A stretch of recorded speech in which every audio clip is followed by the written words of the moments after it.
আসসালামু আলাইকুম ওয়া রাহমাতুল্লাহি ওয়া বারাকাতুহু। السلام ورحمة الله وبركاته. الحمد لله الأكرم الذي خلق الإنسان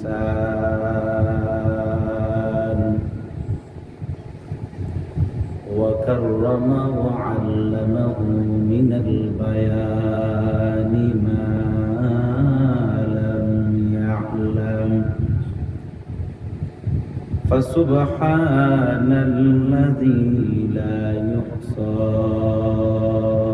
امتنانه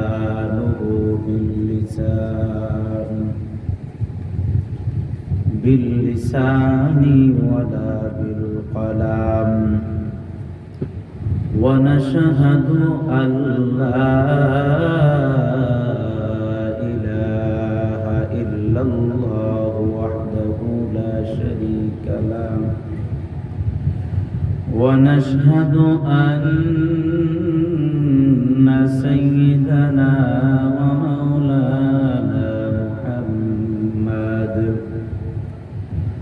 ومولانا محمدا عبده ورسوله الذي أوتي جوامع الكلم وكرائم الحكم ومكارم الشيام، صلى الله عليه وآله وأصحابه نجوم الطريق الأمام. أما بعد فأعوذ بالله من الشيطان الرجيم.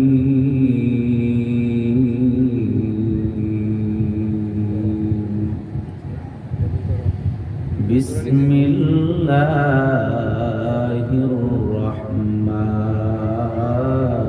الرحيم.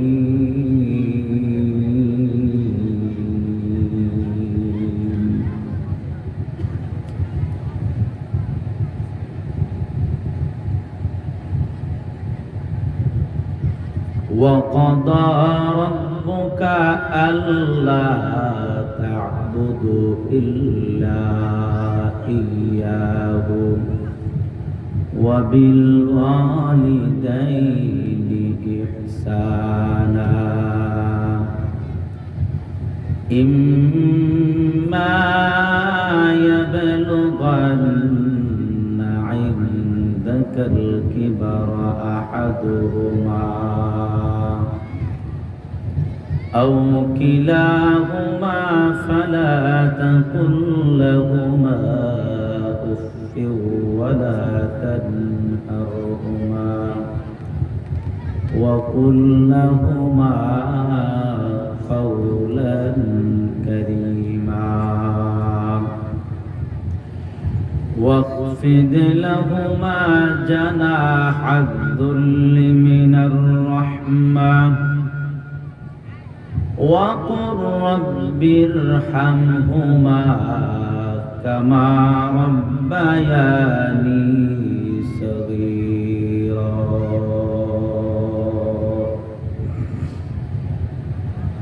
صدق الله مولانا العظيم وصدق رسوله النبي الكريم، ونحن على ذلك من الشاهدين والشاكرين والحمد لله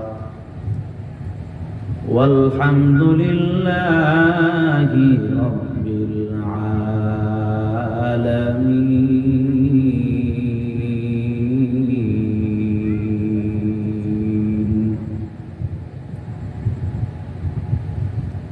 قال النبي صلى الله عليه وآله وسلم: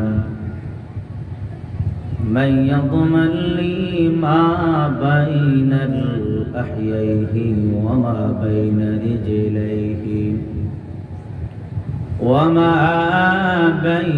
رجليه أضمن له الجنة.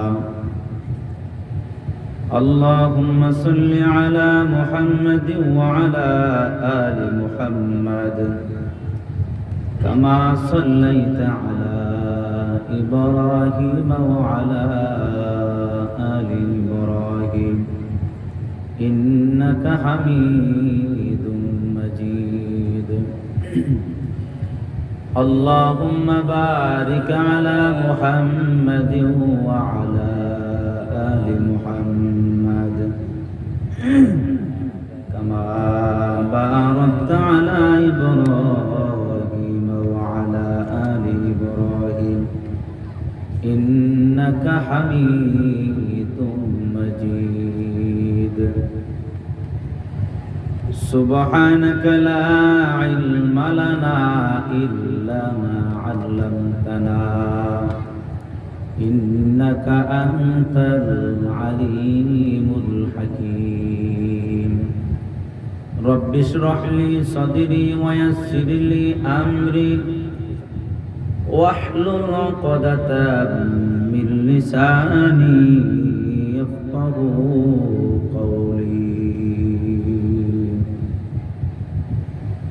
رب يسر ولا تعسر وتمم علينا بالخير.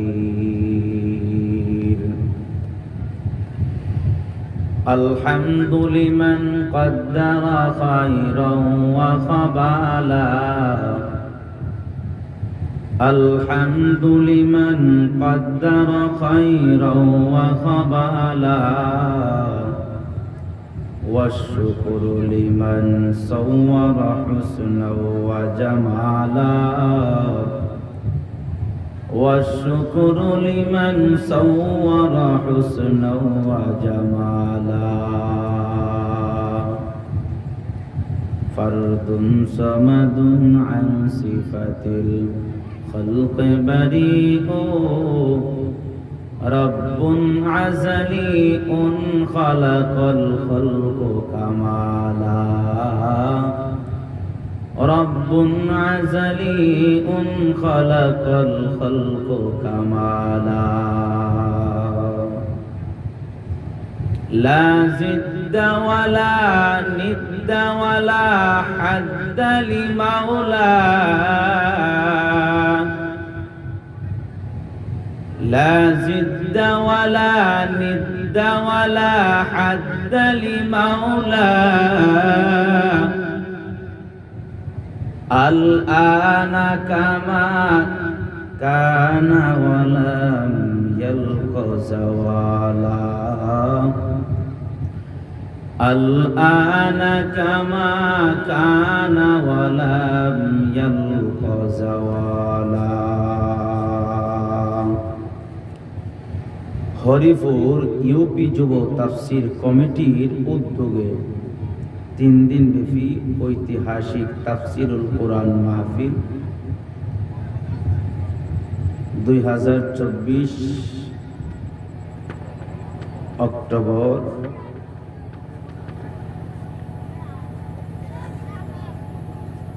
28, 29, 30 3 দিন পর্যন্ত কততম? আচ্ছা 32 সুবহানাল্লাহ 32 বছর পর্যন্ত এই মাহফিলটা হয়। আলহামদুলিল্লাহ, যারা ধরে রাখছে আল্লাহ তাআলা এদেরকে কবুল করেন। আমিন।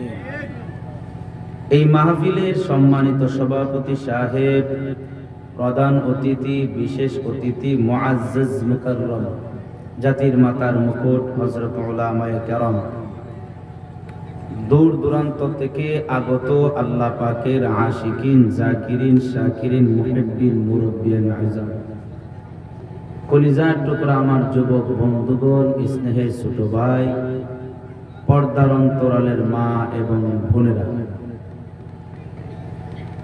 সর্বোপরি শুকর যে আল্লাহ তাআলা এই জান্নাতি এই পরিবেশে হাজারো ব্যস্ততাকে উপেক্ষা করে 10 মায়ের 10 সন্তানকে আপন হয়ে একই জায়গায় জোরে মিলে বসার তৌফিক যে আল্লাহ তাআলা দান করেছেন, দয়াময় রব্বুল আলামিনের দরবারে মুসলমান হিসাবে ঈমানের আওয়াজকে উঁচু করে উচ্চ কণ্ঠে আল্লাহ তাআলার দেওয়া নিয়ামতের শুকরিয়া জবান খুলে আল্লাহ শিখানো ভাষা দিয়ে বলছি আলহামদুলিল্লাহ। লক্ষ কোটি দুরূদ ও সালাম সাইয়্যিদুল মুরসালিন খাতামান নবিয়্যিন হাবিবে কিবরিয়া আশরাফুল আম্বিয়া নবী মুহাম্মদুর রাসূলুল্লাহ সাল্লাল্লাহু আলাইহি ওয়া আলিহি ওয়াসাল্লামের উপর তিলাওয়াতকৃত আয়াত বা হাদিসকে সামনে রেখে আমল নিয়তে ইখলাসের সহিত কিছু কথা বলা আর আপনাদেরকে ধৈর্যের পরিচয় দিয়ে আমলের নিয়তে ইখলাসের সহিত কথাগুলো শ্রবণ করার আল্লাহ তাআলা তৌফিক দান করুক। সবাই জবান খুলে বলেন আমিন। আমাকে আলোচ্য বিষয় নির্ধারণ করে দিয়েছে কোথায়,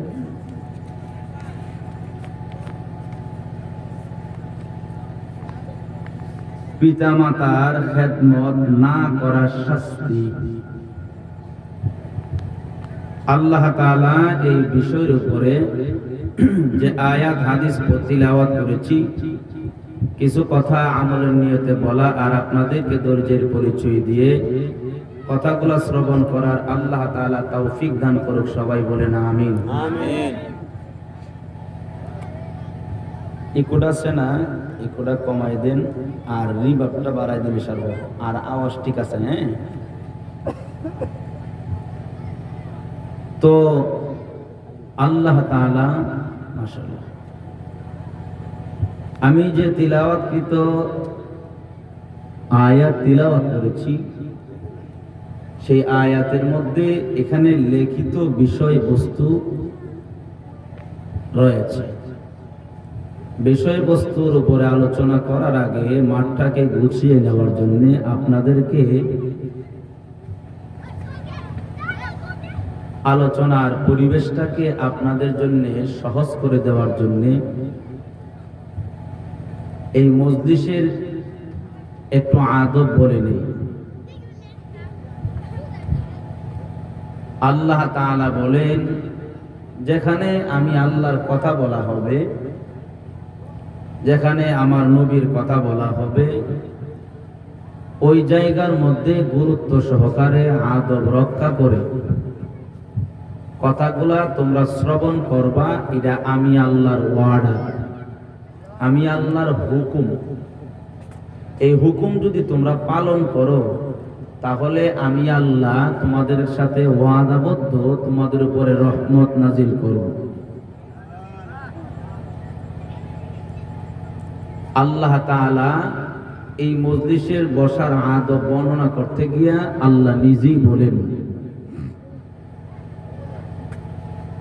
وَإِذَا قُرِئَ الْقُرْآنُ فَاسْتَمِعُوا لَهُ وَأَنصِتُوا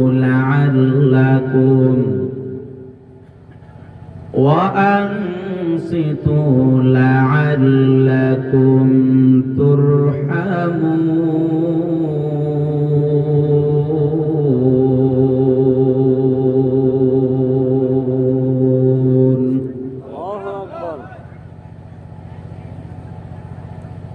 আল্লাহ তাআলা বললেন, গোলাম,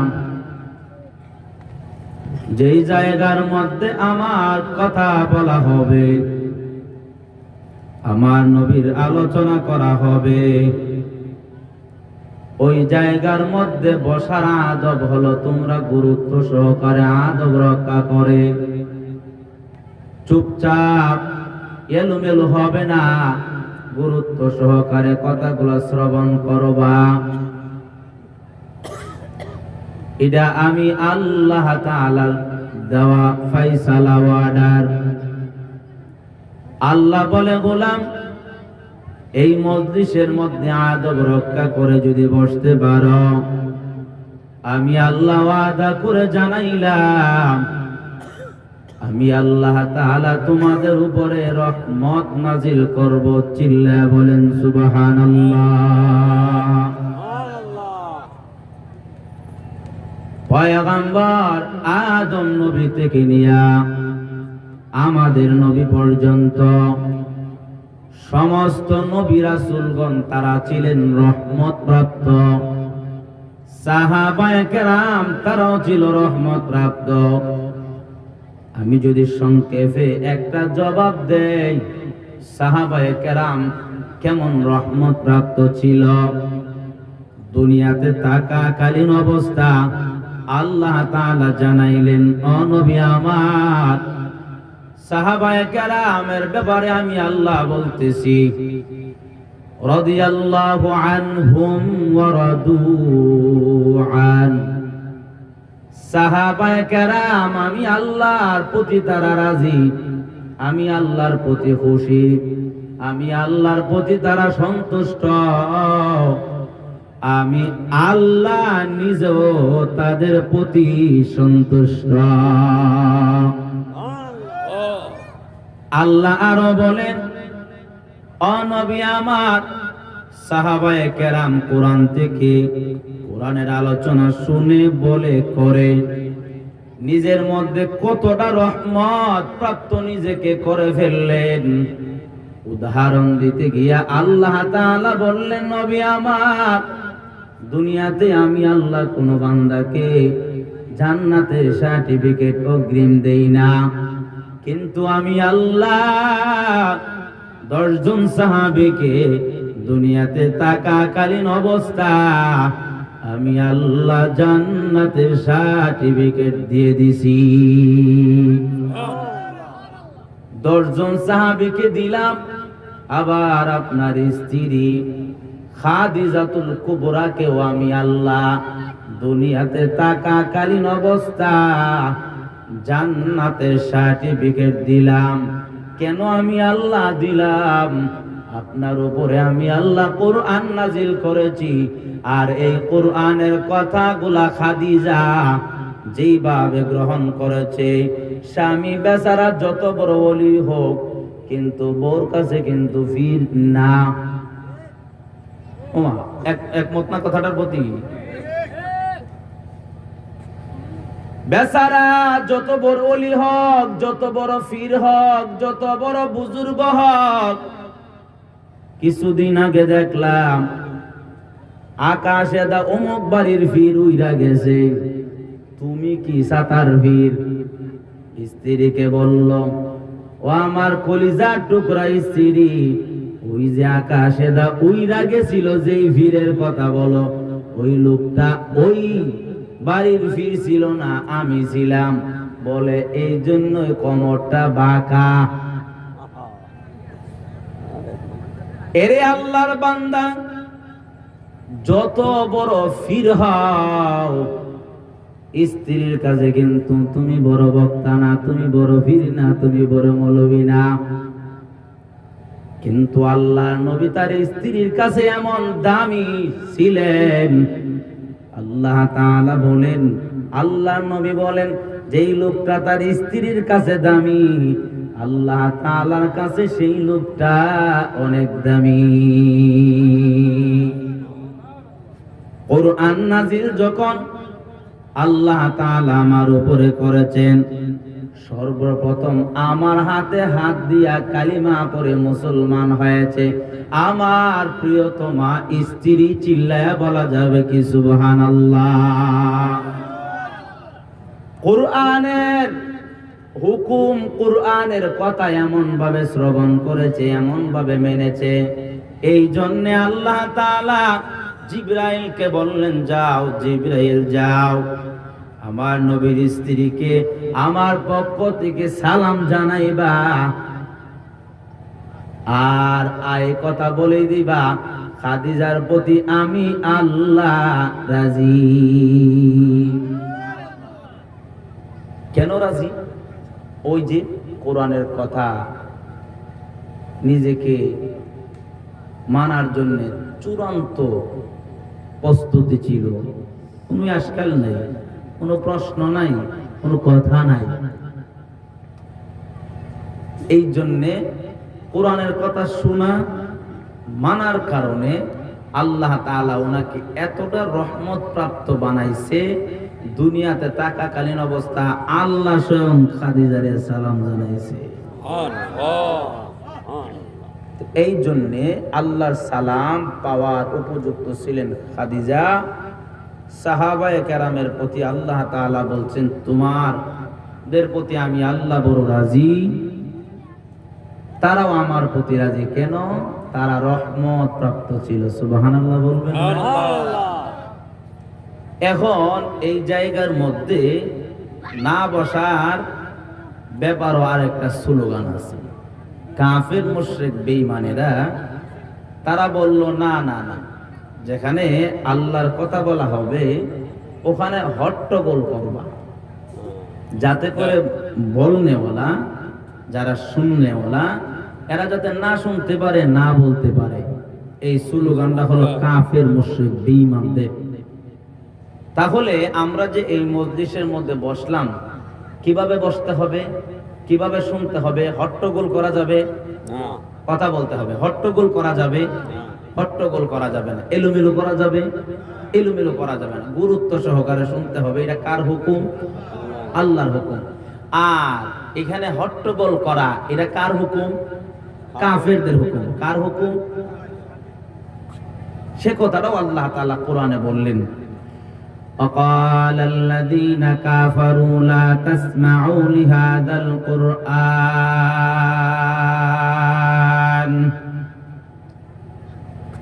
وقال الذين كفروا لا تسمعوا لهذا القرآن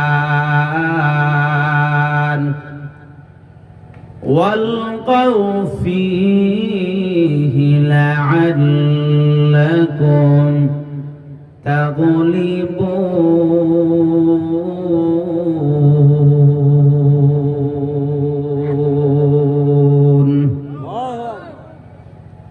আল্লাহ তাআলা বলেন, আমি আল্লাহ যখন বললাম কোরআনের কথা সবর করে গুরুত্ব সহকারে শুনবা, এর বিপরীত তারা স্লোগান দিল, না না, যেখানে কোরআনের কথা বলা হবে, যেখানে আল্লাহর কথা বলা হবে, ওই জায়গার মধ্যে হট্টগোল করবা, যাতে করে যেই লোকটা বলে কোরআনের কথা যাতে না বলতে পারে, যারা শুনতে আসে তারা যেন না শুনতে পারে। হট্টগোল করবা, তোমরাই বিজয় হইবা। এটা হলো কাফের মুশরিক বেঈমানদের স্লোগান। ওরে আল্লাহর বান্দা, তাকাইয়া দেখো, কাফের মুশরিক বেঈমানরা চাইছে আল্লাহর কোরআন আমরা যাতে না শুনি, আমরা যাতে না বলি। এই জন্য কাফের মুশরিক বেঈমানরা তারা সর্বোচ্চ চেষ্টা চালায় গেছে। কথা বলেন ঠিক নি? কাফের মুশরিক বেঈমানদের সাটকার, কাফের মুশরিক বেঈমানদের দালাল, কাফের মুশরিক বেঈমানদের সেলাসামুন্ডারা এখনো পর্যন্ত কোরআনের মাহফিল বন্ধ করতে আসে না নাই? এরে আল্লাহর বান্দা, অতীতে যেমন কোরআনের বাতি বন্ধ করতে পারে নাই, বর্তমানেও যেন পারে নাই, ভবিষ্যতেও পারা সম্ভব না। কেন সম্ভব না? আল্লাহ বলেন, তাওরাতের কথা আমি আল্লাহর জিম্মাদারিতে নেই নাই, জাবুরের কথা আমি আল্লাহর জিম্মাদারিতে নেই নাই, ইনজিলের কথা আমি আল্লাহর জিম্মাদারিতে নেই নাই। এরে আল্লাহর বান্দা, যতগুলা সহিফা আমি আল্লাহ এই জমিনের মধ্যে পাঠাইলাম, কোন সহিফার কথা আমি আল্লাহ হেফাজত করব এই জিম্মাদারি আমি আল্লাহ নেই নাই। কিন্তু আমি আল্লাহ যে কালাম তোমাদের নবীর উপরে নাজিল করলাম, এই কালামের ব্যাপারে আমি আল্লাহ তাআলা বললাম, এই কালাম হেফাজত করা, সংরক্ষণ করা আমি আল্লাহ নিজ দায়িত্বে নিয়ে গেলাম। हकीकत से तो दुनिया बेखबर है, দুনিয়া কি নুমায়শ ফর নজর হায় নানি গোয়াম কে আজ দুনিয়া জুদাবাস বহর কারে কে বাসি বা খুদাবাস। এরে আল্লাহর বান্দারা, আল্লাহর কোরআনের আওয়াজকে বন্ধ করতে চেয়েছে কিন্তু পারে নাই। আল্লাহ নিজে বললেন আলিফ লাম মিম, কথাটা অন্য সাইডে চলে যাচ্ছে, আমি একটু সংক্ষেপে বলেই নেই। আল্লাহ তাআলা বললেন আলিফ লাম মিম যালিকাল কিতাব লা রাইবা ফি। এরে আল্লাহর বান্দা, এই জমিনের মধ্যে যত মানুষ দেখবা প্রত্যেকটা মানুষ কিন্তু তার কিতাবের মধ্যে তার লেখনির শুরুতে সে বলে দেয় আমি লিখতে গিয়া যত ভুল হয়েছে পাঠক